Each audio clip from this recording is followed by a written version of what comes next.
பிரியமானவர்களே, தேவனுடைய ராஜ்யமானது உங்களிடத்தில் என்ன இருக்கிறதோ அதை கொண்டு உங்களை ஆசீர்வதிக்கும், உங்களை பெருகச் செய்யும், உங்களை வர்த்திக்க பண்ணும். கொடுக்கிற தெய்வம் கூரையை பிச்சுட்டு கொடுக்கும் அப்படின்னு சொல்லுவாங்க. நம்ம தேவன் அப்படி அந்த கான்செப்ட் கிடையாது.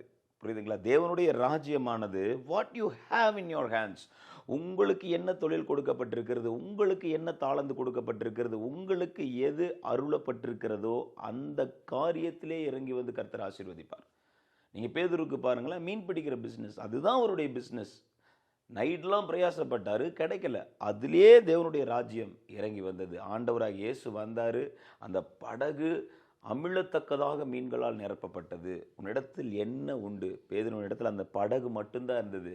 தேவனுடைய ராஜ்யம் பெருக பண்ணினது. ஆண்டவர் திரளான ஜனங்க உட்கார்ந்துட்டு இருக்கிறாங்க. அந்த இடத்துல அவர் அப்படியே எங்கிருந்து வேணா அப்படியே கொண்டு வர முடியும். அவர் என்ன சொல்றாரு? உங்களிடத்துல என்ன இருக்கு அப்படிங்கிறது கேட்கிறார். 5 அப்பமும் 2 மீன் தாங்க இருக்கு அப்படின்றாங்க. அதை கொண்டு வாங்கங்கிறார். அதை வைத்து அவர் அதை பெருக பண்ணி அநேக ஜனங்கள், அங்கே 5000 பேர் சாப்பிட்றாங்க, புருஷர்கள் மட்டும். அப்போ என்ன ஒரு விஷயம்னா, what you have in the hands, உங்கள் கையில் என்ன இருக்கோ அதை கொண்டே தேவன் ஆசீர்வதிப்பார். ஆமென். நீங்கள் செய்கிறத ஜபத்தோடு செய்யுங்க, ஆண்டவர்கிட்ட கொடுத்து செய்யுங்க. நீங்கள் இடைப்படுங்க ஆண்டவரேன்னு சொல்லி அந்த காரியத்தை நீங்கள் செய்து பாருங்கள். கர்த்தர் அதில் மகிமையான அதிசயத்தை செய்வார். அவருடைய மகத்துவம் இன்னது என்பதை வெளிப்படுத்துவார்.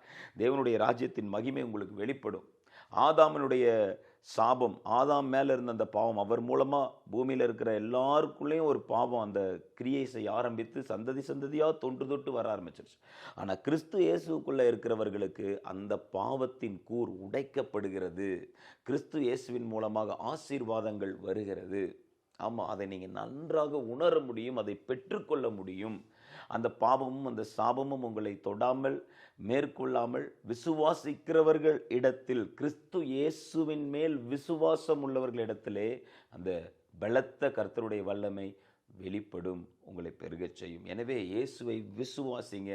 அவர் எனக்காக பலியாயிருக்கிறார், எனக்காக அவர் உயிர் தெழுந்திருக்கிறார், எனக்காக அவர் ஜீவன் கொடுக்கப்பட்டிருக்கிறது, என் பாவத்திற்காக அவர் மரித்திருக்கிறார், என்னுடைய அக்கிரமங்கள் சாபம் நீங்கும்படி அவர் செய்திருக்கிறாருங்கிறத விசுவாசித்து அவருடைய உயிர் தெழுந்த சரீரத்தோடு என்னுடைய சரீரம் இணைக்கப்பட்டிருக்கிறதுங்கிற விசுவாசத்தோடு நீங்கள் ப்ரேயர் பண்ணும்போது நீங்கள் தொடுகிற காரியங்களில் எல்லாம் ஆசீர்வாதம் இருக்கிறதை நீங்கள் நிச்சயமாய் காண்பீர்கள்.